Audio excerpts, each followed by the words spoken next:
গাইবান্ধায় বিএনপির ভারপ্রাপ্ত চেয়ারম্যান তারেক রহমানের ঘোষিত ৩১ দফা বাস্তবায়নের দাবিতে লিফলেট বিতরণ ও গণসংযোগ কর্মসূচি অনুষ্ঠিত হয়েছে। গাইবান্ধা থেকে শাহ আলম কিনুর ক্যামেরায় জাহিদুল ইসলামের রিপোর্ট।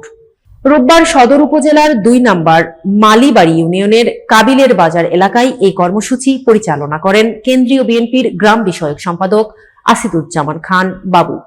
এ সময় উপস্থিত ছিলেন ইউনিয়ন বিএনপির সাবেক সভাপতি হাসানুজ্জামান মাসুম, সাধারণ সম্পাদক আবু সাইদ সরকার, প্রাক্তন জেলা ছাত্র দলের সাধারণ সম্পাদক সেলিম মিয়া, ইউনিয়ন বিএনপির যুগ্ম সম্পাদক তারিকুল ইসলাম জামান, জিয়াউর রহমান সালাম, আপন, কালাম, আলী হোসেন, সামাদ, রাইহান, টিটু, হান্নান সহ অঙ্গ ও সহযোগী সংগঠনের অসংখ্য নেতাকর্মী।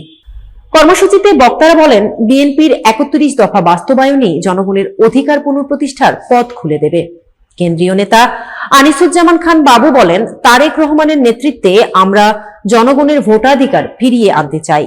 সংবিধান সংস্কার, জাতীয় সমন্বয় কমিশন গঠন এবং নিরপেক্ষ তত্ত্বাবধায়ক সরকার চালুর দাবিতে আমরা ঐক্যবদ্ধ।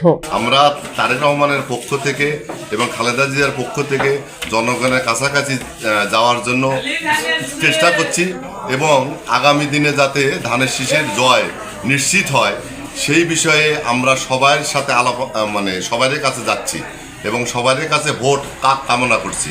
এই ফ্যাসিস্ট সরকারের আমলে আমরা 17 বছর ভোট দিতে পারিনি।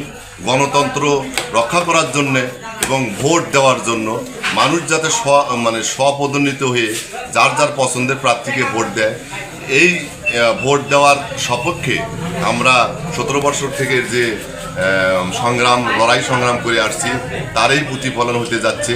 আগামী সংসদ ভোটে আপনারা ধানের শীষে ভোট দিবেন, এই কামনায় আমরা গাইবান্ধাবাসীর পক্ষ থেকে